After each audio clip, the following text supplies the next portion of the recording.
La primera vez que viajé a Latinoamérica fue en 2017. Estaba invitada como ponente a un evento sobre aprendizaje abierto online que organizaba la Universidad Austral de Chile en Valdivia.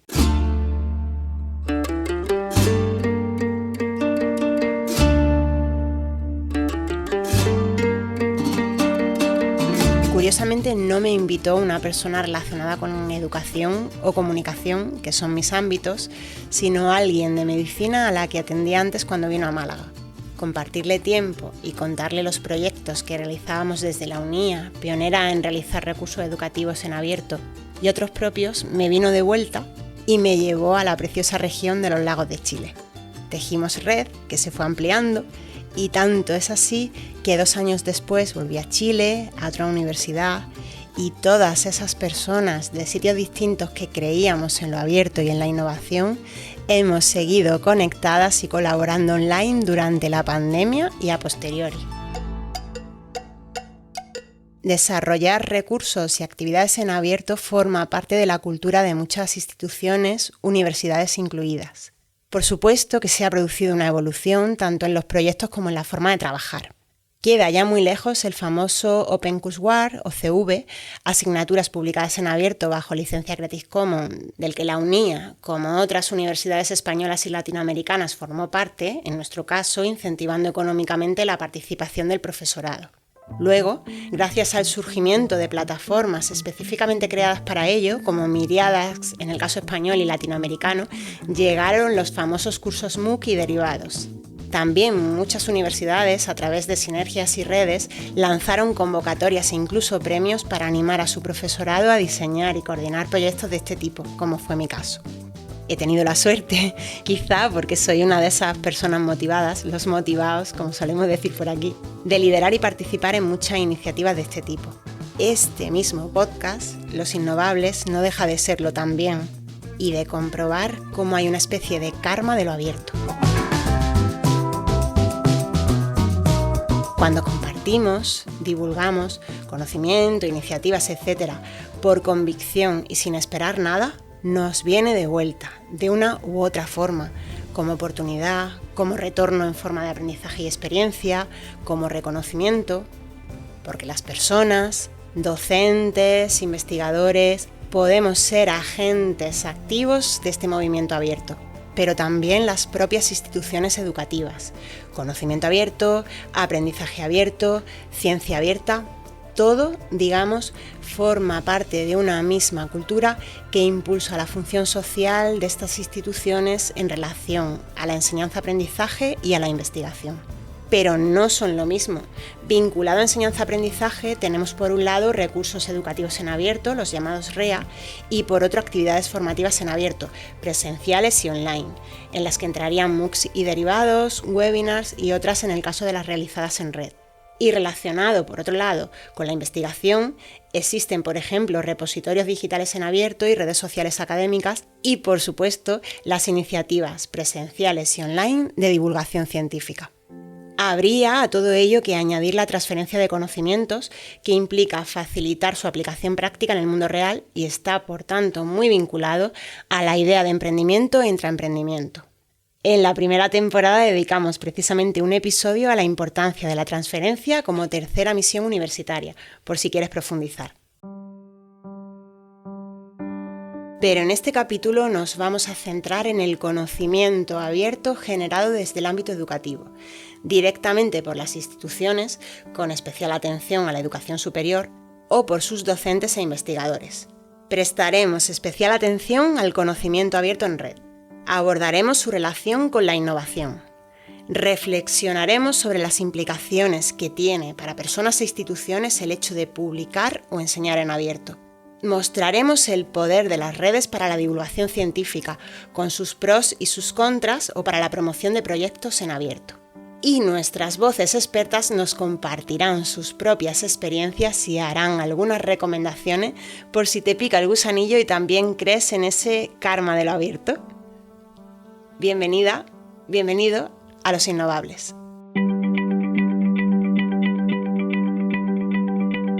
Los Innovables, un podcast de la UNIA. Episodio 23. El karma de lo abierto, cuando compartir conocimiento genera innovación, impacto positivo y reconocimiento.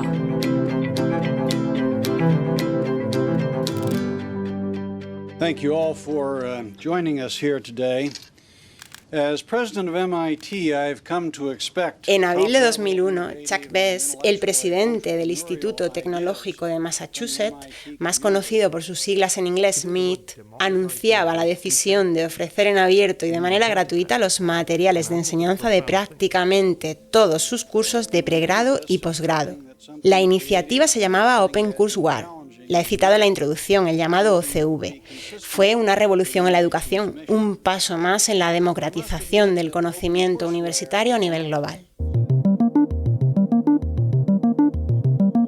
Tiscar Lara, subdirectora de Transformación y Comunicación Digital del Instituto Cervantes, recuerda cómo muchas instituciones siguieron la estela. En un consorcio empezaron a replicar y a poner a disposición sus currículos, sus contenidos, o los contenidos generados por los propios docentes de una manera informal, no tiene por qué estar liderado por la institución. Todo eso ha sido un movimiento bastante importante, como los cursos MOOC, bueno, en fin, en las últimas 2 décadas sobre todo, ¿no? Y los últimos 15 años, si queremos acotar más, pues ha tenido mucho impacto. Y es de mucho valor porque obviamente es como poner una biblioteca organizada a disposición de cualquier persona. La Internacional de Andalucía se sumó a todo este movimiento, insisto, porque en su ADN y como parte de su función social y su contribución a la innovación está la generación de conocimiento y aprendizaje abierto en red. Desde hace casi 2 décadas se han ido desarrollando diversas iniciativas, en muchas de las cuales he estado o estoy implicada, para, por un lado, la creación y difusión de recursos educativos digitales en abierto y, por otro, para la impartición de actividades formativas online en abierto de diverso formato. Una de las primeras, allá por 2008-2009, fue el propio CV, que nos supuso todo un reto a nivel técnico, pero también a nivel organizativo y cultural, de implicación y capacitación docente. Si tienes curiosidad, está todo documentado en nuestra web. En cuanto a actividades en abierto, hace casi un lustro, ya os lo he contado en otros capítulos, pusimos en marcha nuestros webinars de innovación educativa que lograron un impacto global muy reseñable, especialmente con la pandemia de la COVID-19.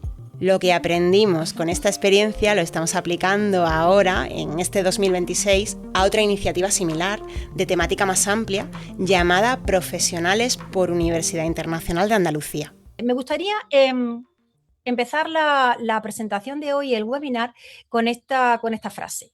La inteligencia artificial no es solo tecnología, implica mediación y requiere gobernanza. Una teoría matemática de matrices adyacentes, que no vamos a entrar en ello, para entender qué información nos proporciona un organigrama y cuáles son las condiciones en las que se desarrolla una red. Pensamos en la salud digital.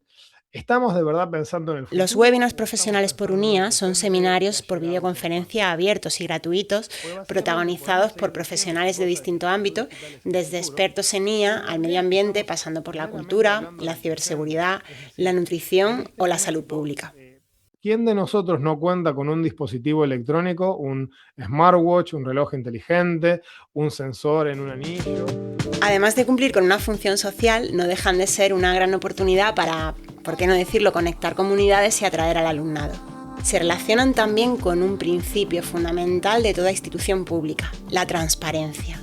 Abrir ventanas y puertas e invitar a cualquier persona interesada, de forma gratuita e inclusiva, a conocer y acceder a lo que se produce, gestiona y publica en la universidad, como veremos luego.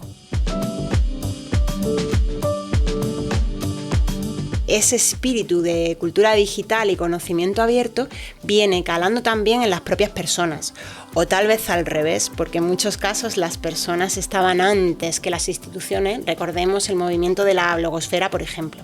El caso es que muchos docentes y profesionales vinculados a la educación venimos compartiendo sus recursos o conocimiento en la red o fuera de ella, divulgando y transfiriendo por convicción propia. A veces antes incluso de que esas prácticas fueran reconocidas oficialmente por instituciones o agencias de acreditación, en el caso universitario, por ejemplo. Aprendimos lo que implicaba compartir en abierto, Entendimos los distintos tipos de licencias Creative Commons, las escogimos para nuestros contenidos en red, construimos nuestros perfiles en diversos repositorios multimedia online y hasta nuestros propios blogs, e incluso formamos a otras personas sobre ello. Desde Granada, Daniel Torres, profesor de la Facultad de Comunicación y Documentación, recuerda cómo fueron sus inicios en la defensa del conocimiento abierto, incluso cuando no se veía con buenos ojos desde lo académico. Recuerdo que cuando empezaron las redes sociales ya un boom fuerte, pues bueno, empezamos a ilusionarnos y a trabajar intensamente. Empezábamos un poco a compartir nuestras prácticas profesionales, científicas, docentes. La compartíamos en internet, empezamos a utilizar Lightshare, Blogspot, en fin, empezamos también a participar en nuestros propios foros online, empezamos a abrir aquellas primeras cuentas de Twitter, cuando Twitter era Twitter, que evidentemente ya en aquella época también se estaba poniendo en marcha de una manera más formal todo el movimiento científico de ciencia abierta, pero nosotros empezamos a compartir de una manera totalmente natural. Sí, es verdad que existía todavía un debate muy intenso de esto, no es como ahora, que ya está asumido, que tienes que ser exhibicionista por naturaleza y se critica a quien no lo es. Bueno, en aquella época se criticaba ese, digo, desde la academia, evidentemente no es una cosa extrapolable al público en general. Pero nosotros vimos gente que en aquella época también nos pilló la crisis, vimos que cuando compartíamos, la gente podía conocernos, la gente nos identificaba, la gente sabía lo que hacíamos, la gente nos llamaba a conferencias, la gente nos llamaba a talleres, creamos redes informales de intercambio de información. Me preguntaba si tal vez ahora la llegada de la inteligencia artificial y el hecho de que aún no sepamos muy bien cómo limitar lo que la IA toma prestado sin pedir permiso, tal vez ha hecho a algunas personas dejar de compartir tanto contenido en red. Así que trasladé mi hipótesis a nuestros innovables. Y me acordaba de un montón de amigos que están en este congreso con los cuales durante muchos años promovimos la idea de investigación en abierto, recursos educativos abiertos, Creative Commons, licencias, qué sé yo, con toda una visión muy optimista, un poco romántica quizás, de que el conocimiento abierto iba a democratizarse y socializarse.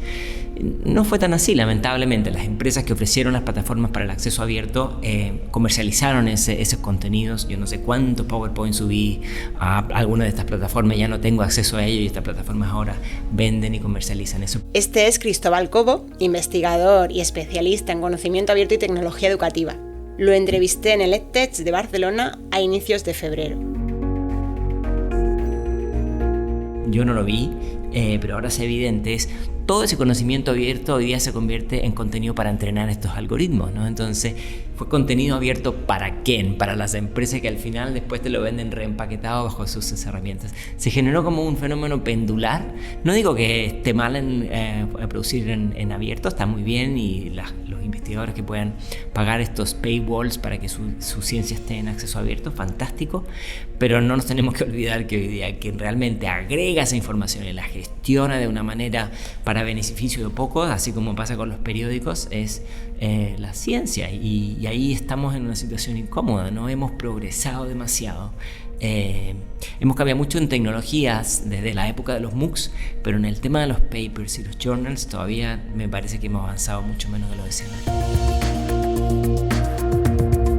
Y aún así, Dani Torres defiende los repositorios institucionales de acceso abierto que surgieron al hilo del llamado Open Access, que incluye movimientos como la Ruta Verde. Como en todo en la vida hay partes buenas, y bueno, mira, el movimiento de acceso abierto es un movimiento de ciencia abierta, ¿vale? Es un movimiento que se inicia en los años 90 con un repositorio que es Archive de la gente de física, ¿vale? Para superar un poco la lentitud de la publicación de la revista científica y poder coger un descubrimiento científico y poder publicarlo. Se crean este tipo de repositorios, ¿vale? Eso da lugar a una cosa muy interesante, que es el acceso abierto verde, la ruta verde a la ciencia abierta, que es cuando un autor tiene un resultado científico y lo publica directamente, bien en su web o bien en un repositorio, que yo creo que esa es la manera natural, la manera bonita de hacerlo, la manera realmente hiper desinteresada. Para él, estos repositorios abiertos son pieza clave de la identidad digital de docentes e investigadores,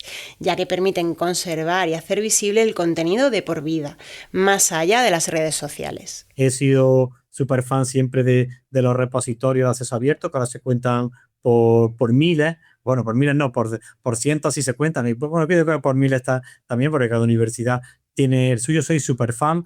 Cuando doy cursos, cuando hablo de identidad digital, digo, mira, olvidaros de Twitter, olvidaros de LinkedIn, olvidaros de todas esas cosas, porque realmente la identidad digital uno se la forma subiendo buen contenido científico a los repositorios, que es donde se conserva, donde se mantiene, donde se consulta, donde trabajas codo a codo con los bibliotecarios.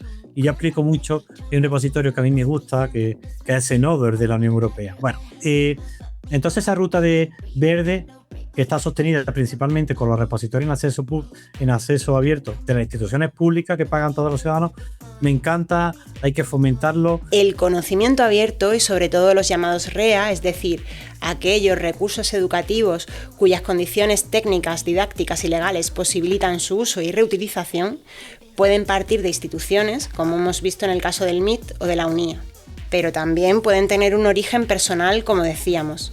Los motivados solemos querer ir más allá. Queremos innovar y hacer partícipe a la sociedad de lo que aprendemos y enseñamos. Es decir, como docentes, profesionales en educación o personas expertas en X materia, podemos proponer nuestros propios proyectos de aprendizaje y o conocimiento abierto online a modo de intraemprendimiento en nuestras organizaciones. E incluso, ¿por qué no?, hacerlos por nuestra propia cuenta como proyectos personales de emprendimiento digital. En la primera temporada os hablamos de los edutubers, profesionales de la educación que se han convertido en influencers y comparten sus conocimientos de manera abierta y gratuita.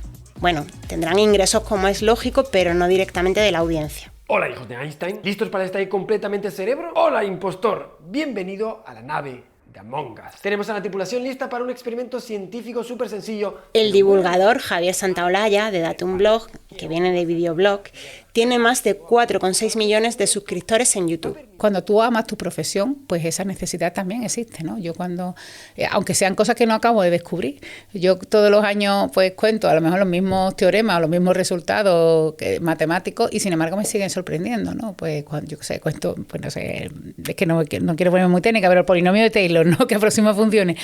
Y yo siempre me quedo mirando la pizarra cuando acabo, le digo a los alumnos, no lloráis de emoción, lo que bonito que es y tal. Y ellos me miran como diciendo, esta señora está loca. Pero creo que si tú haces eso, o sea, es que si de verdad te gusta lo que estás haciendo y lo cuentas con la pasión con la que tú lo estás viviendo, que creo que eso es el truco, ¿no? El contarte, te voy a contar algo que es muy chulo, que es muy bonito y que tiene que ver con mi profesión. O sea, eso creo que es la esencia de la divulgación. Clara Grima, profesora de matemáticas de la Universidad de Sevilla, empezó a compartir contenidos y sobre todo a explicarlos de manera sencilla hace nada más y nada menos que 15 años en un blog. Nos lo contaba en nuestra entrevista.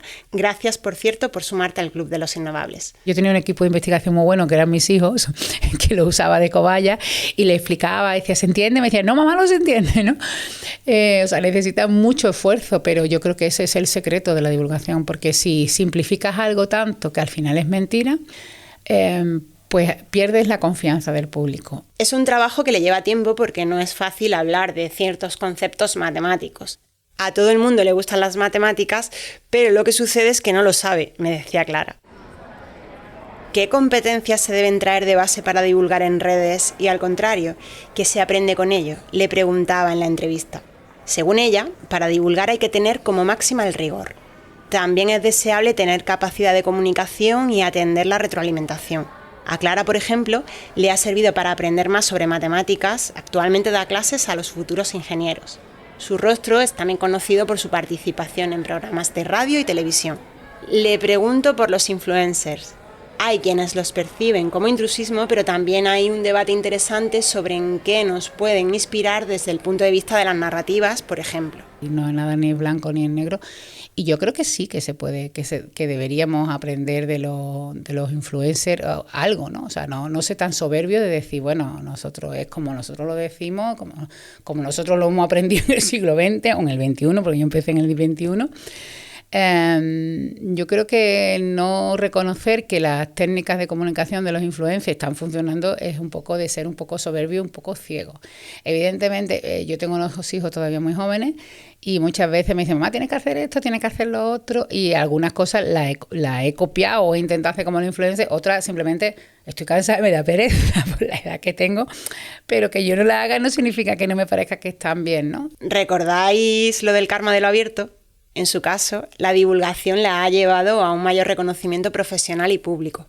Pero es que además la ha conectado con la investigación y con un descubrimiento científico. Pues una de las investigaciones en la que yo he participado, de hecho, la que más trascendencia, por ejemplo, pública ha tenido, que es el descubrimiento aquí en la Universidad de Sevilla de los escutoides, pues fue gracias a la divulgación, porque gracias a que yo divulgué un concepto, pues Luisma Escudero, que es catedrático de Biología Celular aquí en la Universidad de Sevilla, me conoció, me descubrió lo que yo el objeto del que yo estaba hablando le interesaba para su investigación y me colé en un grupo de investigación que luego hizo un descubrimiento brillantísimo, y está mal que yo lo diga, pero es así, porque soy una de los 16 que ha firmado ese descubrimiento, que ha sido, pues, como un camino de ida de la divulgación a la investigación y luego al revés, y la investigación a la divulgación. O sea, es una red, ¿no?, que se va de conceptos, o sea, o de formas de transmitir conceptos, bien investigando, bien en la docencia o bien en la divulgación, que al final es todo un ecosistema que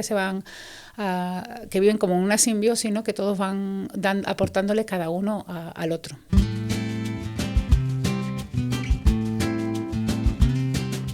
Divulgar y transferir, como vemos, tiene recompensa personal, profesional y, en el caso de la universidad, también económica con los sesenios por transferencia.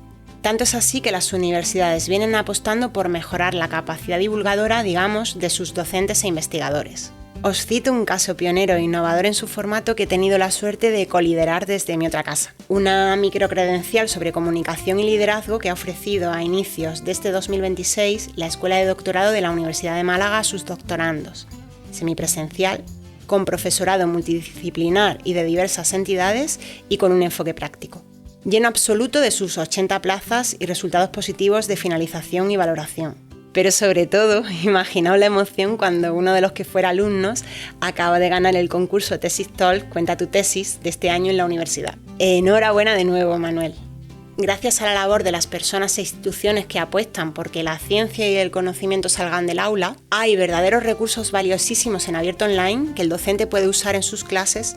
No siempre tenemos, quiero decir, que ser los autores de los recursos en abierto, porque no solo hay divulgación, también hay contenido y recursos educativos que se pueden reutilizar. Otro de nuestros nuevos fichajes, Antonio Fernández Coca, tiene claro que el conocimiento abierto es positivo, se mire por donde se mire. Otro motivado, vaya. Si yo hago unos conocimientos y unos materiales para los estudiantes y se quedan en el aula, pues pueden funcionar y pueden ser útiles. Pero si ya que los tengo hechos, los proyecto hacia afuera, o sea, los publico en un canal en abierto, como puede ser en YouTube o puede ser un Spotify si es un podcast, estoy compartiéndolo. Y claro, ahí habrá gente, sobre todo cuando tienes un modelo de PDI, o profesor investigador, que se rasga las vestiduras, que digas que es mi trabajo y mi trabajo solo es mío.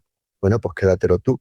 Pero es que si lo compartes, vas a ganar también muchísimo, porque eso permite que otra gente te conozca. Y no ya para alimentar tu ego, que el ego es lo peor que te puede pasar en la vida, sino porque vas a tener conexión con compañeros y compañeras de otros ámbitos, incluso del mundo laboral, con los cuales vas a poder participar en proyectos. Tú vas a seguir aprendiendo y vas a seguir conectado con cosas que luego podrás aplicar en la clase. Es un ganamos todo. Entonces yo la docencia abierta es que la veo súper bien de compartir los contenidos. Luego diferente es que yo te comparto unos contenidos y tú me necesites para el desarrollo de eso. O necesites a otro profesor, otra profesora que utiliza esos contenidos. Pero a ver, es que la rueda está inventada. Es lo que hay, ¿no? O compartes o mueres. Nuestra conversación es online. Fernández Coca es profesor en la Universidad de las Islas Baleares y actualmente gestiona también la formación de profesorado en esta universidad. Como nos acaba de contar, Antonio ve diferentes ventajas en esto de compartir el conocimiento y los recursos de manera abierta. Por ejemplo, la conexión profesional, la mejora propia y la marca personal. la autoridad. La autoridad no es publicar 50.000 libros, 50.000 papers, que diciéndolo claramente, y aunque suena burrada, lo leen nuestras abuelas, porque es nuestra abuela y poco más, ¿no? La reputación es también cómo tú te comprometes con los estudiantes, qué proyección tienes allí, qué resultados da. Claro, aquí entra la parte de docencia abierta. Cuando ofrecemos unos contenidos en docencia abierta, tú como profesora o como profesor estás proyectando tu marca personal. Esa marca personal que estás proyectando eres tú como miembro de una universidad. Es una retroalimentación común. Y eso, aparte de poder tener contacto con otras personas de otras universidades, otras empresas, instituciones, transferencia, que es parte de nuestro trabajo, pues te va a facilitar. Eso también es verdad, que va a facilitar que el estudiante tenga ganas de venir a esa universidad en concreto. Fernández Coca tiene un perfil de comunicación muy destacable. Cuenta con un canal de YouTube, su laboratorio abierto, como él mismo dice, y es un docente disruptivo. En nuestra charla salieron 2 conceptos relacionados con el conocimiento abierto que os llamarán la atención y con los que incluso os identificaréis. Por un lado, lo que llamamos egoísmo con amor, que básicamente consiste en ofrecerle a nuestro alumnado recursos que tenemos publicados en abierto, de manera que pueda recurrir a ellos para resolver determinadas dudas, ahorrándote por tanto a ti tiempo de tutorías como profesor, es decir, lo abierto al servicio de la gestión del tiempo. Y por otro lado, el salario emocional. El año 2010 empiezo a sacar materiales en abierto a través del YouTube, en este caso de dibujo de arquitectura, y mi salario emocional es llegar al viernes a mi casa y no hundirme en el sofá de puro agotamiento. Hombre, el agotamiento con la edad cada vez me canso más, pero esto son cosas de los años, no tiene nada que ver con la docencia. Pero veo, es que he visto resultados, es que el alumno que no seguía empieza a despuntar, es que aquella alumna que tal cosa va mejorando y ahora bueno, eres mejor todavía. Es que todo es una ganancia. Se basa todo luego también en otro componente para poder hacer todo esto, que es en la vocación. Bienvenido al club, Antonio, por cierto. Pero no todos son luces. Otro de nuestros nuevos fichajes de esta temporada es Rafael Repiso, profesor de comunicación de la Universidad de Granada, antes compañero en la UMA, y uno de los docentes del Máster de Educación y Comunicación Audiovisual de la UNIA y la Onubense. Lo entrevistamos en nuestra visita a La Rábida en Huelva el pasado mes de enero, coincidiendo precisamente con sus clases allí. Nos contaba que él es muy crítico con el planteamiento de ciencia abierta que se está haciendo desde ciertos sectores, principalmente desde las revistas científicas. Primero, yo creo que la ciencia abierta ya existía, solo que tenías que pasar el filtro de la biblioteca. Es decir, no podías obtener información desde tu sofá con esa comodidad, pero te ibas a la biblioteca. Y eso te garantizaba una cosa, que aunque costaba dinero, tú ibas a la biblioteca y estaba pagado. Y si no lo tenían en tu biblioteca, el bibliotecario lo pedía a otra biblioteca y te lo conseguían y tardaba 1 semana, 2 semanas. Pero la inmediatez obliga. Cuando como hará como 15 años, con la crisis que tuvimos en España con Zapatero y en otros países, muchas universidades e instituciones dejaron de imprimir, aparte que tampoco tenía sentido, pero sobre todo rompieron el modelo de publicación por suscripción, ¿no? Solamente las revistas más consolidadas pudieron mantener el modelo de publicación por suscripción. En España prácticamente ninguna, porque pues antes tenías a un profesor que era editor y además se encargaba de la gestión económica y bueno, pues se quitó la gestión económica de encima, pero por otra parte se quedó sin financiación. ¿Qué sucede? Pues sucede que ahora ciencia abierta es todo y no hay filtro. Y la ciencia abierta, lo que nos encontramos es que las mejores revistas del mundo están financiadas, no son de ciencia abierta y si lo son modelos en los que pagan los autores y esos modelos, desde mi punto de vista, éticamente son cuestionables, porque cuando el productor del bien es el que paga por el bien, ahí hay una cosa muy rara. ¿Qué han dicho las multinacionales de la edición científica?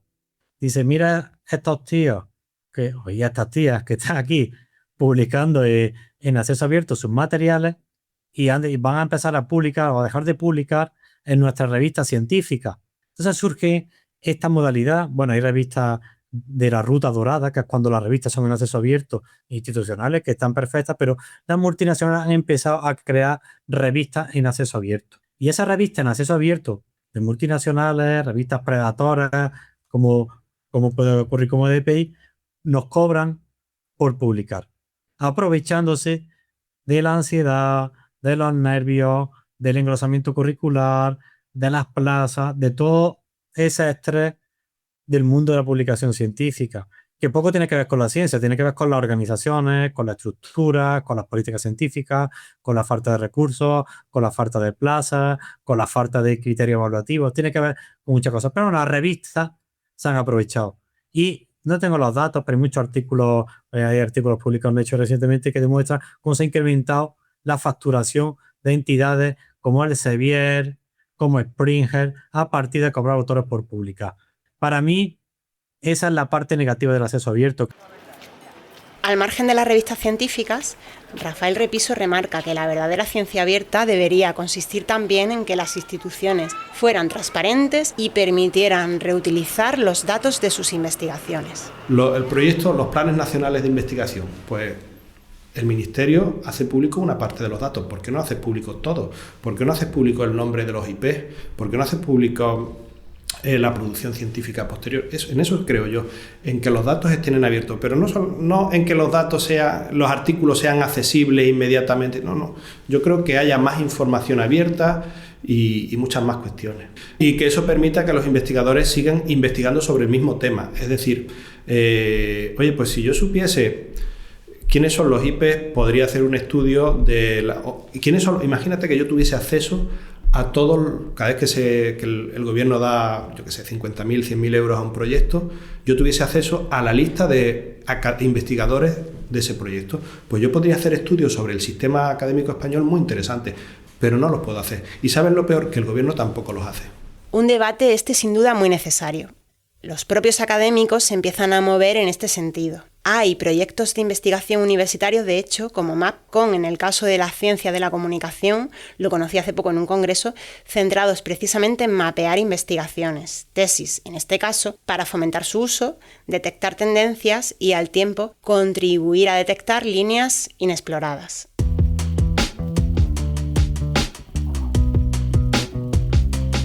Otro proyecto interesante en este sentido es Influence Science, pionero en el ámbito académico a nivel mundial, centrado en el estudio y el análisis de la influencia y el impacto social de la ciencia. El proyecto actúa, según sus propios promotores, buscando la aplicabilidad de los indicadores alternativos, altmetrics, bajo el marco teórico de la bibliometría evaluativa y pretende ser un espacio de intersección disciplinar. Entre sus resultados más comentados, sus rankings de influencia, tanto de personas investigadoras e investigadores españoles, como de papers, en 22 campos de conocimiento distintos o de universidades también a nivel nacional. Daniel Torres, a quien ya os presentamos, es uno de los coordinadores de este proyecto, que surge en el seno de Media Lab UGR. Una iniciativa esta arrancada en la Universidad de Granada justo hace ahora 10 años de la mano del entonces profesor Esteban Romero Frías, ahora vicerrector en esta universidad y también coordinador de Influence Science. Se trata, me parece, de un ejemplo reseñable de cómo algunas instituciones universitarias vienen fomentando, a través de determinados espacios o labs, proyectos disruptivos de ciencia abierta, divulgación y transferencia. Otra iniciativa de Media Lab UGR en la que también participa Dani Torres es Rock Your Research, un proyecto europeo que conecta a investigadores e investigadores, artistas y ciudadanía. Por lo que se plantea este proyecto es una cosa bastante compleja, una cosa que se llama valorización del conocimiento científico, que es un concepto un poco abstracto pero que es interesante, y es cómo ponemos en valor ese conocimiento para que sea entre comillas también consumido sobre todo por la ciudadanía. Entonces, en este proyecto lo que se plantea es trabajar con artistas, con diferentes tipos de artistas, precisamente para darle esa pátina, ese barniz. Y hemos hecho cosas muy chulas, porque hacemos una cosa, o el proyecto tiene como una modalidad estándar, una cosa que se llama Rock Coffee o Rock Café, ¿vale? Donde nos juntamos profesores de la universidad, ciudadanía, artistas, científicos. Y en esta fase evidentemente son cosas de networking, habla la gente de sus proyectos, de cómo utilizan el arte para comunicar, de cómo el artista utiliza la ciencia. Hay una experiencia, la que más me ha gustado a mí, una que me ha encantado, por ejemplo, es que hemos entrado aquí en contacto, por ejemplo, con artistas sonoros de Granada, y hemos hecho una que era crea tu propio sintetizador.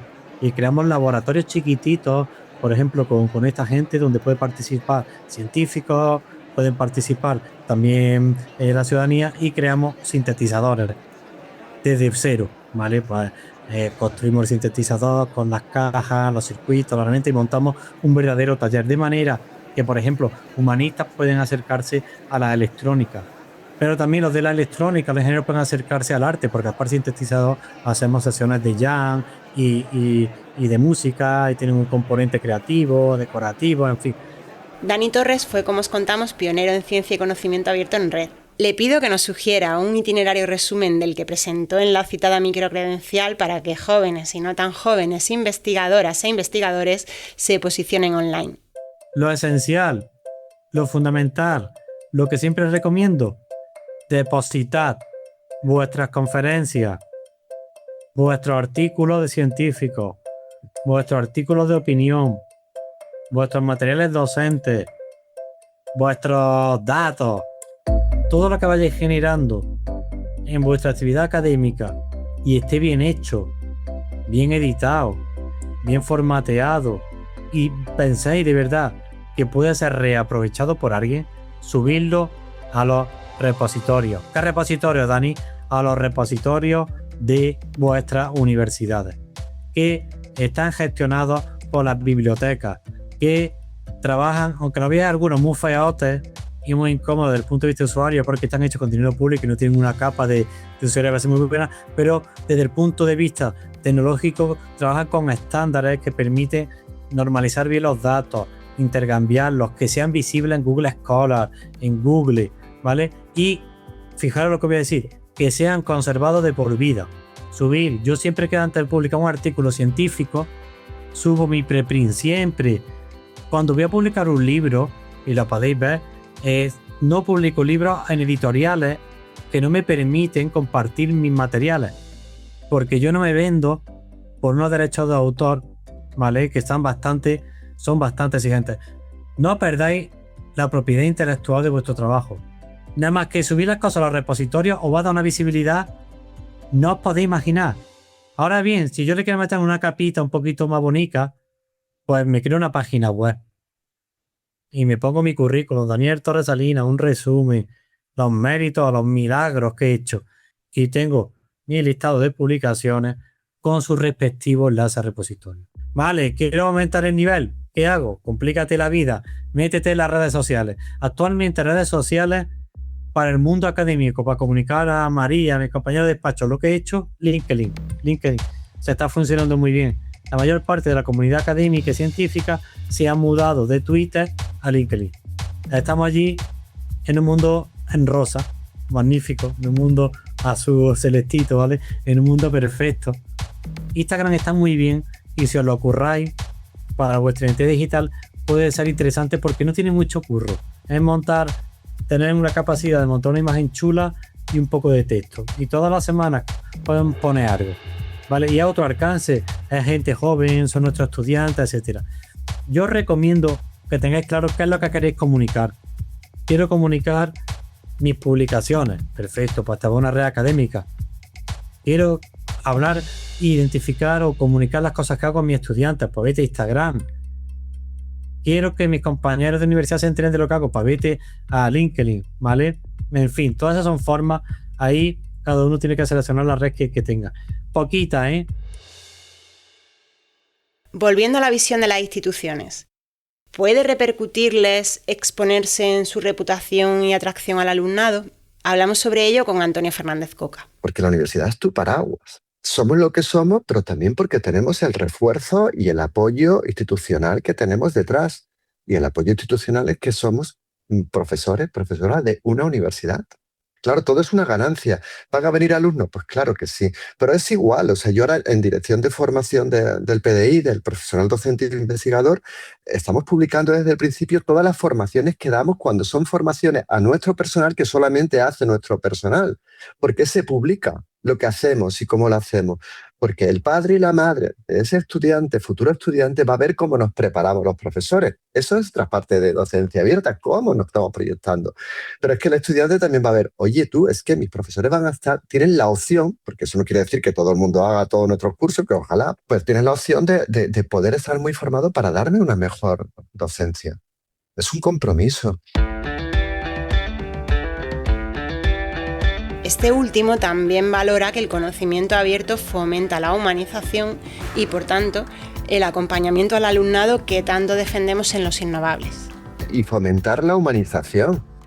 O sea, somos humanos que trabajamos entre humanos. Estamos en un momento mundial donde hay una confrontación absurda por todo y por nada, por quítate tú que me pongo yo. Y de esta manera fomentamos también un diálogo, fomentamos una cercanía, fomentamos, aunque tengas 100 alumnos en clase o 150 alumnos, los que sean, o tenga 3, pero fomenta esa cercanía, porque estás compartiendo algo que es para mejorar su curva de aprendizaje y también mejorar su economía de la atención, que eso es otra cosa también que cuando compartimos los contenidos te permite verlo varias veces. Con lo cual, cuando te despista, puedes volver a verlo, recuperar. El problema, a veces, claro, es que ponerlo todo en abierto no es suficiente. Hace falta algo más, hace falta cierta intermediación para que se puedan explotar. No es suficiente con abrir las bibliotecas. Es decir, bueno, como ya está todo disponible, pues ya eso nos va a acelerar y ya va a hacer que seamos todos más inteligentes, más cultos, que hagamos más cosas con ello.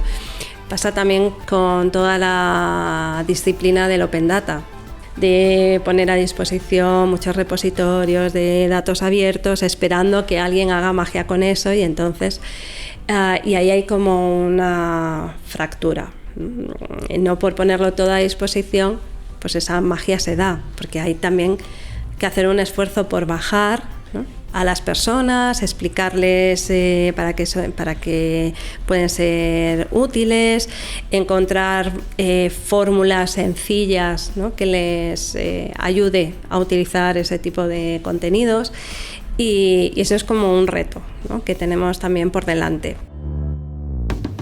Que últimamente las universidades sí se están implicando mucho en la divulgación y la transferencia de conocimientos, sí que se dan pasitos, pero sí, como tú dices, no llega, pero es que es muy difícil competir con todo el bombardeo de información y de estímulos que hay, ¿no?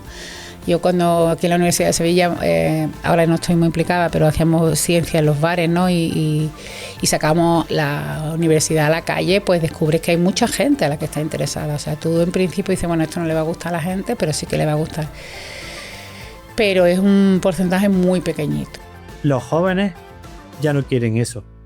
O sea, nuestros estudiantes no van a estar siempre en la silla escuchando a una persona que viene, que también, ¿no? Pero tenemos que darle un formato atractivo. Yo aprendí mucho con esto.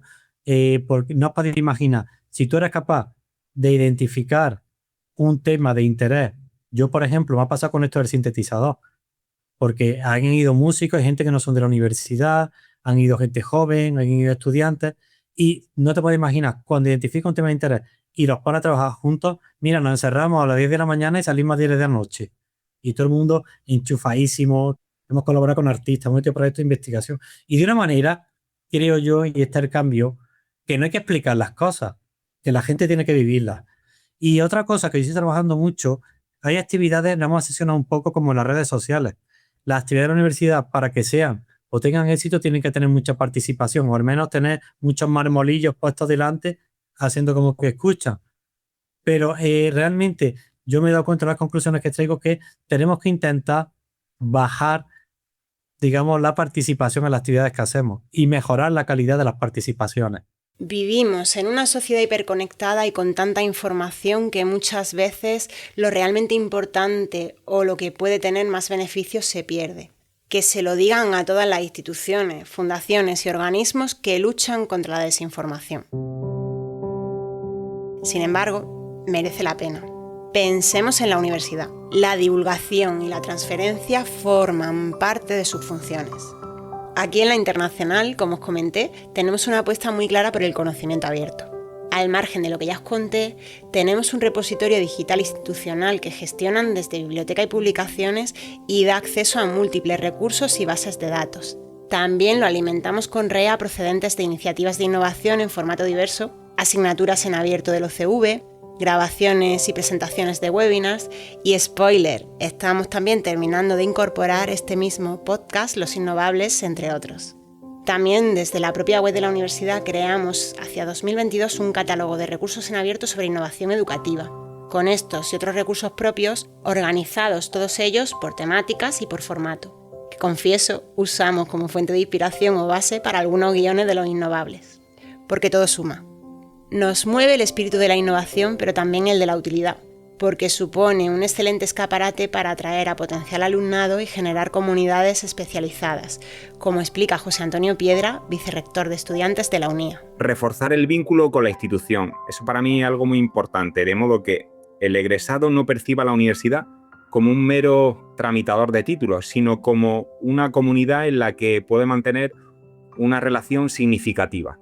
Nuestros estudiantes, en su mayoría, van a ser profesionales o son profesionales en activo, por lo que es relevante destacar, por lo mejor, que el tiempo es escaso, las exigencias suelen ser muy altas, la experiencia universitaria tiene que ser clara, acompañada y sobre todo coherente, además en los primeros contactos. Por ejemplo, la Universidad de Córdoba hace una feria de la ciencia infantil que me mandaron vídeo y yo alucinaba, digo, eso no se lo va a olvidar nunca a estos niños. Y además, cuando tú provocas que ellos sean ellos los que tengan que compartir conocimiento, lo aprenden, por supuesto, pero además se contagian de esa necesidad de cuando acaba la Feria de la Ciencia, a lo mejor han estado haciendo divulgación sobre exoplanetas y ahora ya quieren aprender más cosas para poder decirlas. Esto que cuenta Clara Grima ya es cerrar el círculo, el alumnado que se nutre del conocimiento abierto y lo crea.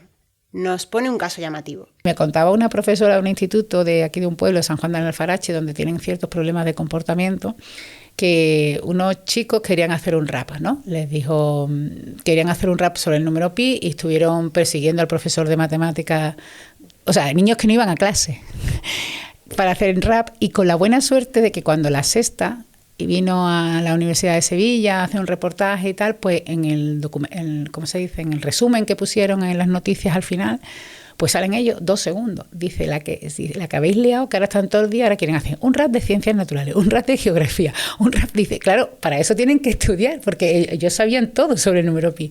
Entonces, bueno, es una anécdota a lo mejor un poco, a mí me hace mucha ilusión. Si ellos lo hacen, si tú consigues que se impliquen en un proyecto, seguro que a partir de ahí van a quererse implicar más y eso supone aprendizaje y es la forma de hacerlo. Los propios docentes podemos aprovecharnos de recursos en abierto para mejorar nuestra formación, no ya de manera personal y porque nos interesa para nuestra actividad, como comentaba antes Clara Grima, sino para mejorar nuestra labor. El INTEF, Instituto Nacional de Tecnología Educativa y de Formación de Profesorado, ofrece en su web no solo recursos educativos, sino formación digital, educharlas y diversos eventos. Os pongo otro ejemplo, la inteligencia artificial, de la que ya hablábamos desde el punto de vista de la autoría y el plagio. Existe mucha incertidumbre y desconfianza sobre ella entre muchos docentes, pero también tiene un lado positivo. Dentro de la formación para docentes que lidera Antonio Fernández Coca en la Universidad de Baleares, van a poner en marcha recursos educativos en abierto sobre ella. Entonces estamos dando toda una serie de formaciones que también vamos a hacerlas en abierta a través de una serie de vídeos que puedan ser compartidos con todo el mundo, donde veamos, no verá, es que usted, aparte de copiar, que te han copiado toda la vida, pues lo que hacemos es decir, bueno, ¿cómo podemos utilizar la IA para evaluar a nuestros estudiantes? No, la evaluación la vas a hacer tú, o sea, cuando digo evaluar a nuestros estudiantes no es que lo que le evalúe la IA, sino cómo coges las retroalimentaciones ahí, cómo tú ahí puedes encontrar patrones comunes, cómo puedes mejorar tu docencia. Y eso, este año hemos hecho también otro piloto de prueba a través de una formación abierta dentro de la misma universidad y los resultados se están viendo. Entonces, nos ha servido no solamente para mejorar resultados, sino para mejorar personalmente más de una persona que lo necesitaba. Entonces, es que todo es un global, no solamente es el alumno, no solamente es la reputación, es que, como yo le digo muchas veces a nuestros profesores, es lo que tú ganas como persona cuando realmente te formas, cuando realmente compartes contenido, cuando realmente, como tú decías antes, aprovechas para conocer a otras personas y sales de tu círculo de toda la vida. Es que todos son ganancias. A lo largo del episodio hemos hablado de algunos beneficios del conocimiento abierto. también de desafíos y aspectos criticables relativos a divulgación científica desde la visión de las instituciones. Pero me gustaría centrar el foco para finalizar en el podcast, uno de los formatos más idóneos para compartir conocimiento y divulgar. Si recordáis, abrimos esta segunda temporada precisamente con un episodio sobre podcast como herramienta que se da la mano con la formación y la educación. A lo largo de estos meses de trabajo hemos vivido situaciones de todo tipo. Hemos viajado, nos hemos reído, hemos debatido, discutido de manera encendida incluso, sobre enfoques o sobre contenidos. Hemos perdido la voz, literalmente, y tenido que hacer algunos guiones en tiempo express, como este último sin ir más lejos. Pero sobre todo, hemos aprendido muchísimo. Ha sido un largo recorrido, pero creo que ha merecido la pena. Curiosamente, la UNIA no es la única que ha visto las ventajas de utilizar el podcast para expandir lo que hace y lo que hacen otros en esto de la innovación. Antonio Fernández Coca me contaba en nuestra entrevista que ellos también utilizan el podcast como herramienta de formación docente online. El apoyo institucional en este caso es una periodista especializada en radio, que por supuesto no es PDI, no es profesora ni investigadora, no tiene ni idea de la universidad. Bueno, nos da el curso de podcast, pero que aparte de conocerlos y haber tomado con algún café y cerveza, no tiene ni idea. Pero le metimos que escogiera el rol de la persona que acaba de llegar y no tiene ni idea. Entonces, a partir de ahí, sacamos 2 microcredenciales, una en regulación emocional y comunicación con el estudiante y otro de todo el proceso de la asignatura. Y ni te imaginas los resultados que estamos teniendo. O sea, es que las mismas encuestas de los estudiantes de la misma asignatura que da un ayudante doctor y que da un senior que todavía no había hecho ese curso, que abrimos a partir del año que viene, el comentario que hemos estado leyendo sobre cómo están comunicando y cómo me está llegando, viene de ahí, hablando con la misma gente de ahí. Esas microcredenciales las vamos a empezar a abrir para que la pueda hacer mucha más gente, porque este año ha sido una cosa de prueba, pero ha funcionado muy bien. Pero quizás lo que más ilusión me ha hecho en realidad a todo el equipo es saber que Los Innovables es un proyecto que gusta. Muchas personas me han contado que siguen nuestro podcast y que les encanta y les ayuda. El propio Antonio me lo decía al terminar nuestra entrevista. Tú me preguntabas a mí qué son Los Innovables, yo para mí te digo que es un regalo del cielo. Y esto que me ha quedado súper poético porque además os descubrí paseando por las calles de Triana, en una de las visitas que he hecho a Sevilla a mis padres, y ahí entre cerámicas, trianeras y todo esto, digo, hostia, esto es un regalo. Es que esto es, como dice mi amiga María Piquera, fantasía. ¿Por qué lo es? Porque cuando yo escucho los Innovables, lo que veo directamente son gente normal y corriente, humana y cercana, que comparte conmigo y con un montón de gente, pero en este caso estaba escuchando yo, sus experiencias. Desde la sinceridad, desde esto a mí me ha funcionado, sin decirte pues, que va a funcionar a ti, ¿no? Tú pruébalo. O sea, es que te da motivaciones. O sea, para mí es un podcast que motiva. Si tuviera que poner un título, tuviera que cambiar el nombre, yo lo llamaría Los Motivadores. Muchas gracias, Antonio, y muchas gracias a todos los que nos escucháis. Porque ya sabéis, Los Innovables es abierto, es un club, es una comunidad. Nos queda que cale y en eso os pedimos ayuda. Terminamos aquí, no sin antes pediros que nos recomendéis. Y también que compartáis con nosotros algún aprendizaje que os deje este podcast mencionándonos en redes con la etiqueta Los Innovables o si preferís Los Motivados. Porque los que creemos en abierto seguimos, pese a todo, en redes. No solo estando, sino siendo, como decía alguien hace unos años. Y seguimos creyendo en el karma de lo abierto. Confiamos en vosotras y en vosotros. Nos encantará leeros, veros y escucharos.